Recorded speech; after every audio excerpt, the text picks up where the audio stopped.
Good morning, dear student.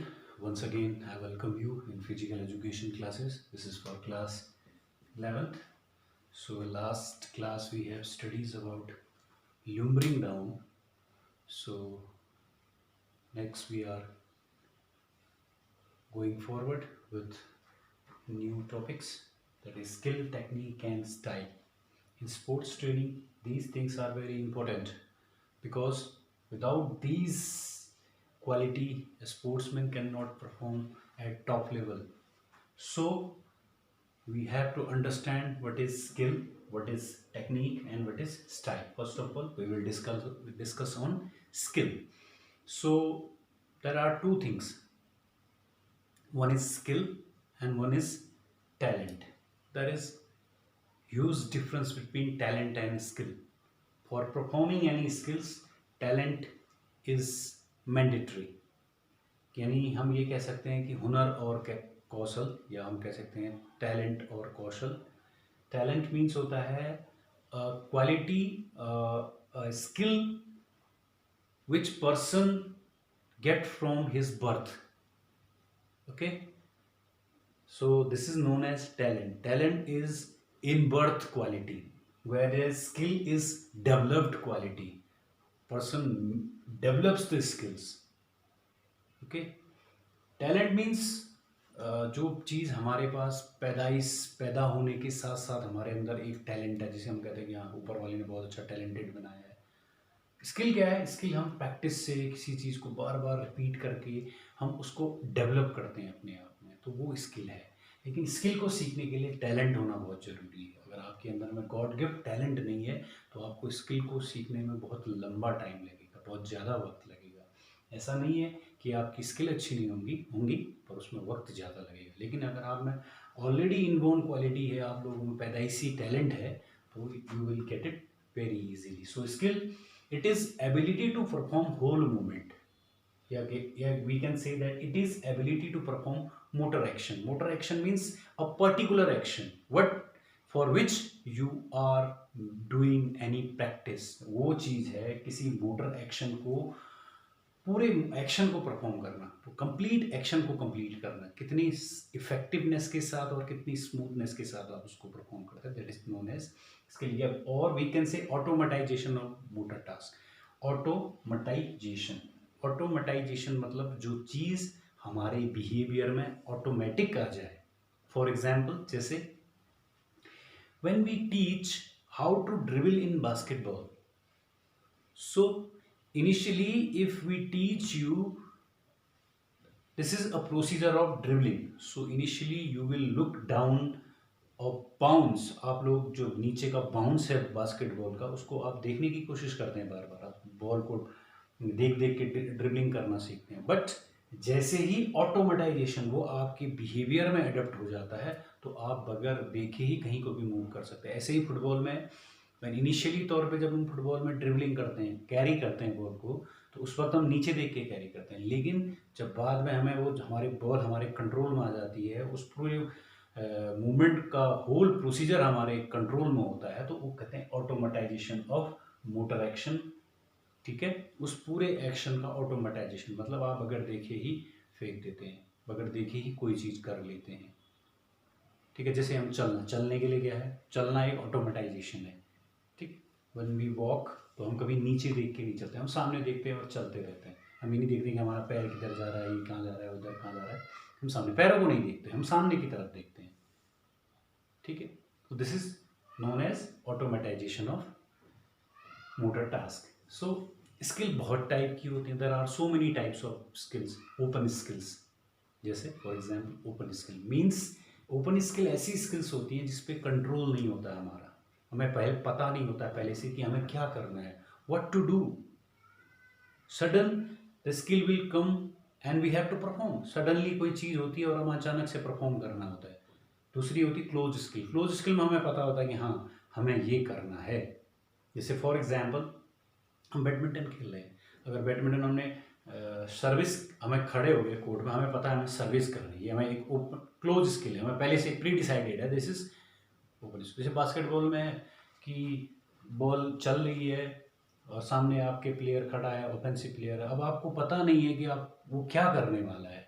According to that अब options नहीं है हमारे पास कि क्या करने वाला है, हम सोच नहीं सकते कि उसके दिमाग में क्या है। तो वो एक ओपन स्किल है, मीन्स वो कुछ भी कर सकता है। ऐसे ही ग्रॉस स्किल, या जिसे हम ग्रॉस स्किल का मतलब होता है जहाँ पर हमारी लार्ज मसल्स पर्टिकुलर स्किल को परफॉर्म करने में पार्टिसिपेट करती हैं। जैसे for example running, running as a gross skill, ठीक है, जहाँ पर लार्ज जैसे आर्म्स, फीट, स्टमक, बैक, ये मसल्स इन्वॉल्व रहती हैं जिन मोटर एक्शन को करने के लिए, this is gross skill. Second one is fine skill. Fine skill होती है वो स्किल्स जो बहुत माइन्यूट होती हैं, जैसे उंगलियों का चलाना, हारमोनियम बजाना, गिटार बजाना, फाइन स्किल जिसमें वो स्मॉल मसल्स इन्वॉल्व होती हैं, small body parts involve, that is fine skills. तो ऐसे ही बहुत टाइप की स्किल्स होती हैं। सो this is a concept of skill. Now what second one is technique. Technique is defined as single motor procedure for taking and tackling motor task. I repeat it. It is defined as single motor procedure to taking and tackling a motor task. अगर हम सीधे language में अगर हम इसको बोलेंगे कि how to perform any skill is known as how to perform any skill is known as technique. हम किसी टेक्निक को कैसे कर रहे हैं, किसी स्किल को हम कैसे टैकल कर रहे हैं। फॉर एग्जाम्पल हम लेअप शॉट मार रहे हैं बास्केटबॉल में, बहुत सारे लोग इसको बड़ी इजी से मारते हैं, बहुत सारे लोग बड़ी मेहनत करते हैं, बड़ी तेजी के साथ दौड़ते हैं और बहुत ऊपर जाने की कोशिश करते हैं, पर कुछ लोग ऐसे होते हैं स्मूथली जाते हैं और अचानक से उसको रख देते हैं। This is, you can say that this is की way of performing skill. Skill को हम कैसे परफॉर्म कर रहे हैं। टेक्निक क्यों जरूरी है गेम्स एंड स्पोर्ट्स में? Because this is very important factor in sports training. Why important? Because a person will have good technique so he can preserve his or her energy during competition or games or training. अगर किसी की technique बहुत अच्छी होगी तो वो बहुत सारी चीज़ों से बस, पहले तो अपने एनर्जी को बचा के रख सकता है, दूसरा चीज़ इंजरी से बचने के चांसेस, इंजरीज आने के चांसेस बहुत कम हो जाएगा, आपकी टेक्निक बहुत अच्छी है खेलने की, ठीक है। दूसरा इंजरीज, जैसे फॉर एग्जांपल एक छोटे से इंसिडेंट को मैं आप लोगों ने शायद बहुत छोटे रहे होंगे तब, एक बार ऐसा हुआ कि सचिन तेंदुलकर का कैरियर जो था लगभग एंड की तरफ चल रहा था, एंड की तरफ नहीं, कुछ इंजरी की वजह से ऐसा लग रहा था कि अब सचिन गेम से रिटायर हो जाएगा, करीबन 2000 के आसपास की बात है। तो उस पीरियड में क्या हुआ, उसके अचानक बैक पेन होना स्टार्ट हो गया। वो मैच खेलता था, खेलने के बाद में कमर को खींचता था, परेशान हो गया था बहुत ज़्यादा। बाद में सीटी स्कैन वगैरह ये सब चीज़ें करी गई तो पाया गया कि उसकी बैक में थोड़ा कुछ प्रॉब्लम है। तो लोग कहने लगे कि now Sachin will be retire from the cricket. No, but उसने ऑस्ट्रेलिया जाके उसका ट्रीटमेंट करवाया तो डॉक्टर ने उसको सलाह दी कि आप अपनी टेक्निक को ईजी गोइंग बनाइए, आपकी स्किल्स को ईजी वे में परफॉर्म करिए, आप अपनी टेक्निक पे काम करिए, ठीक है। सो क्या हुआ, उसने अपनी टेक्निक में चेंज किया, फिर से वापस लौटा और आते ही उसने सेंचुरी मार दी। सो टेक्निक का बहुत बड़ा इफेक्ट होता है। If the way of performing skills, how you are performing skill, how easily, how smoothly, how economic your movement are, आपकी मूवमेंट कितने इकोनॉमिक हैं, आप कितना अपनी एनर्जी को प्रिजर्व कर रहे हैं, आप अपनी बॉडी को कितना कम स्ट्रेस दे रहे हैं, that is technique, good technique, okay. तो ज़्यादातर लोगों में जो इंजरीज वगैरह के आने के चांसेस होते हैं या परफॉर्मेंस की जो वीकनेस होती है, किसी को बहुत अच्छा परफॉर्म नहीं कर, उनका बहुत सारा कारण होता है हमारी अच्छी टेक्निक का ना होना, गलत टेक्निक सीख लेना किसी चीज़ को परफॉर्म करने की। सो this is a main thing of technique. Now style is an individual expression of technique in motor action. यानी आप जिस टेक्निक का एक्सप्रेशन कैसे कर रहे हैं। बहुत सारे लोग बड़ी ब्यूटिफिकेशन के साथ किसी चीज़ को परफॉर्म करते हैं, ठीक है। किसी टेक्निक को फॉर एग्जांपल लेअप शॉट मारना है, ठीक है। अब लेअप शॉट मारना है तो बहुत सारे लोग बड़ी एफर्ट लगाते हैं पर उतना इफेक्टिव और स्मूथनेस नहीं होती, एक्सप्रेशन अच्छा नहीं होता। लेकिन कुछ लोग बहुत इजीली मारते हैं पर उनके उसमें बहुत ब्यूटिफिकेशन होती है, उनको देखना अच्छा लगता है हमें कि यार वाह क्या स्टाइल है खेलने का, नाइस, बहुत स्मूथ, बहुत इकोनॉमी के साथ, बहुत ब्यूटिफिकेशन होता है उसमें किसी मोटर एक्शन को। मोटर एक्शन का मतलब होता है जिस पर्टिकुलर स्किल को हम परफॉर्म कर रहे हैं, ठीक है। तो स्टाइल है उस स्टाइल का एक्सप्रेशन, या हम ये कह सकते हैं टेक्निक, स्किल को कितनी ब्यूटिफिकेशन के साथ हम परफॉर्म कर रहे हैं, दैट इज स्टाइल। अब हम पहले टेक्निक की बात कर लें, टेक्निक में क्या क्या चीज़ें आती हैं, जैसे shooting, for example we are doing shooting in basketball. So basketball में शूटिंग कितने तरीके से हो सकती है, तो जंप शॉट हो सकता है, एक सेट शॉट होता है, जंप शॉट जंप करके बॉल को मारना, सेट शॉट अपनी जगह से खड़े खड़े बॉल फेंकना, एक होता है लेअप शॉट, जाके 1 2 ढाई करके रिंग पे बॉल रखना, ठीक। तो ये सारी टेक्निक्स हैं। अब जैसे स्प्रिंट स्टार्ट है, एथलेटिक में स्प्रिंट स्टार्ट है, सिट क्राउच स्टार्ट, सिटिंग बैठ के स्टार्ट किया जाता है 100 मीटर 200 मीटर 400 मीटर में, तो वो भी एक टेक्निक है, ठीक है। फुटबॉल में किकिंग एक टेक्निक है, किकिंग कैसे मार रहे हैं, किक एक स्किल है, टेक्निक क्या क्या है उसकी, in step shot, push pass, lobe shot, मतलब एक ही शूटिंग करने के 3 अलग अलग मेथड हैं फुटबॉल में।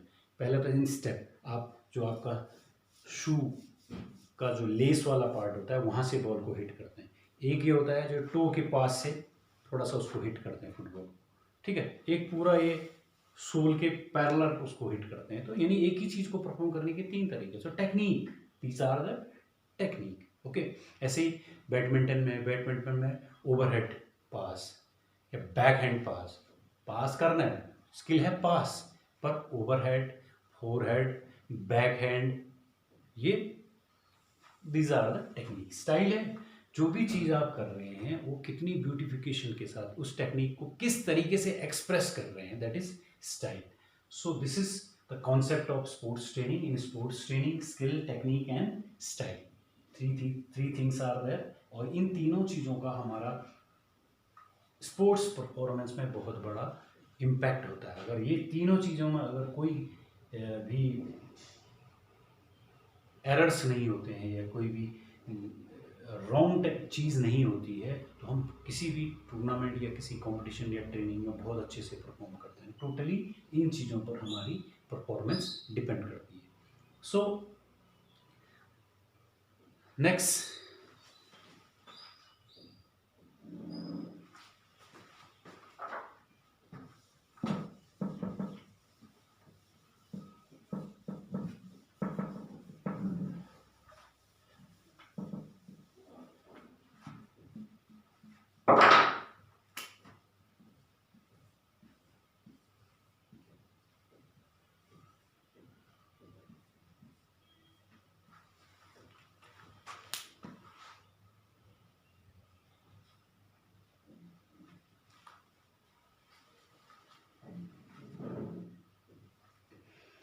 हम पढ़ने जा रहे हैं, स्पोर्ट्स ट्रेनिंग का ही पार्ट है doping.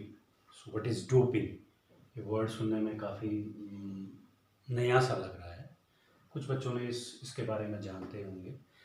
Basically this is abuse of drugs and other things, यानी हम ये कह सकते हैं डोपिंग के बारे में, डोपिंग क्या चीज़ है, इसको अगर इजीली अगर हम इसको अंडरस्टैंड करना चाहें, so what is doping, I let you know. हम अपनी परफॉर्मेंस को बढ़ाने के लिए जो भी चीज़ें अप्लाई करते हैं, ठीक है, ठीक, हम अपनी गेम्स में अपनी परफॉर्मेंस को बढ़ाने के लिए जो भी इलीगल चीज़ें अप्लाई करते हैं, नॉट एनी चीज़, ठीक है, to enhance our performance in sports, to use of any illegal method और सब्सटेंस। हम गेम्स एंड स्पोर्ट्स में जो भी इलीगल मीन्स एंड मेथड का अप्लाई करते हैं, दैट इज डोपिंग।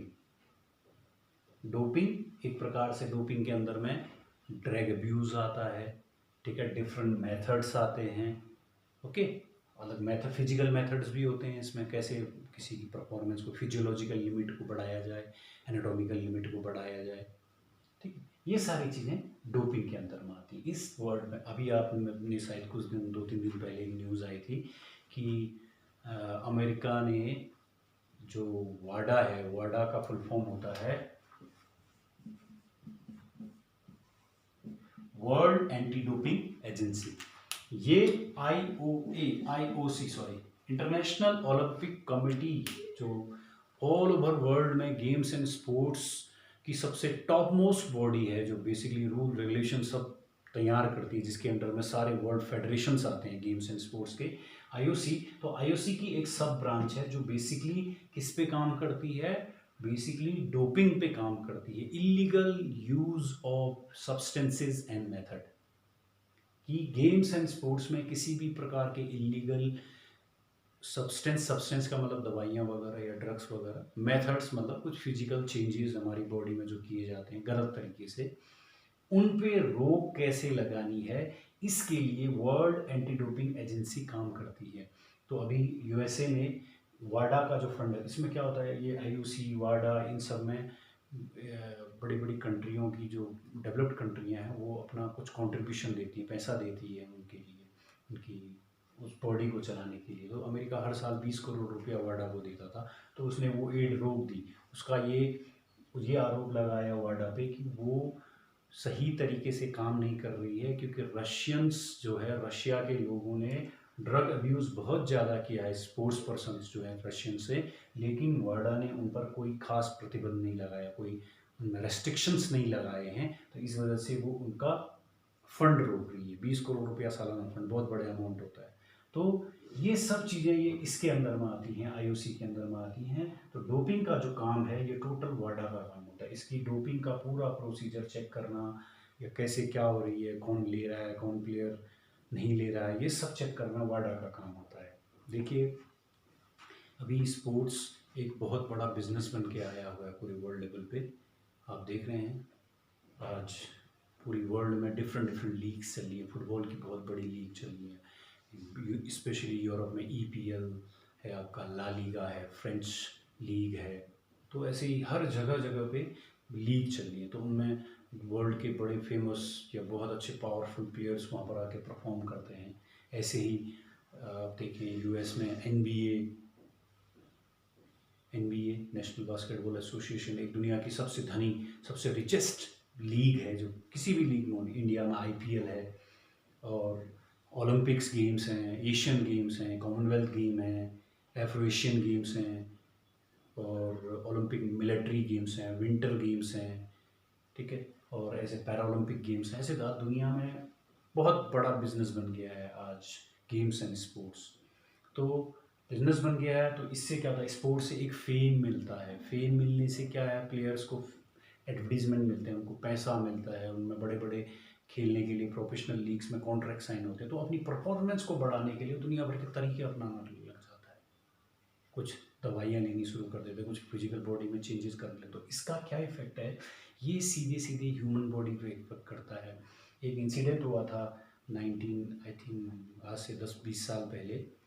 एक world class 100 metre sprinter athlete थी, लेडी स्प्रिंट थी, उसका नाम था फ्लोरेंस जाइनर ग्रिफिथ।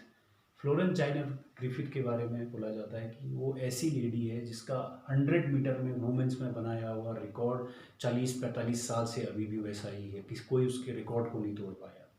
पर एज ऑफ 32 और 35 एग्जैक्ट नहीं पता है, उनकी डेथ होगी। कारण क्या था, ड्रग अब्यूज़, ज़्यादा मात्रा में हैवी डोज ले ली, डेथ होगी। उस टाइम में किसी भी प्रकार का डोपिंग चेकिंग के लिए कोई सिस्टम नहीं था, वाडा का गठन नहीं हुआ था, वाडा नहीं बना था। इसीलिए आज वाडा की गठन किया गया, जो कि वर्ल्ड में डोपिंग के केसेस पे स्टडी करता है और उन पे बैन लगाने का काम करता है।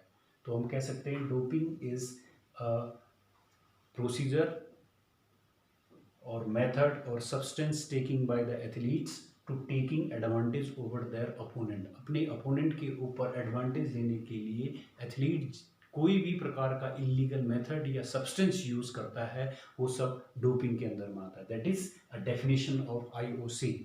वाडा क्या डेफिनेशन देती है, वाडा डोपिंग कहती है कि सिर्फ किसी प्रकार का इलीगल सब्सटेंस या इलीगल मेथड का यूज करना ही डोपिंग के अंदर में नहीं आता, उसके अलावा वाडा की जो कोड ऑफ कंडक्ट है उसमें 8 रूल्स हैं। उन 8 रूल में से अगर किसी एक का भी वायलेट होता है, कोई वायलेशन होता है, तो उस केस में उसको डोपिंग चार्जेस लगाए जाते हैं। अब ये क्या 8 रूल्स हैं, वो 8 रूल्स के बारे में हम कल पढ़ेंगे। Okay, so thank you very much.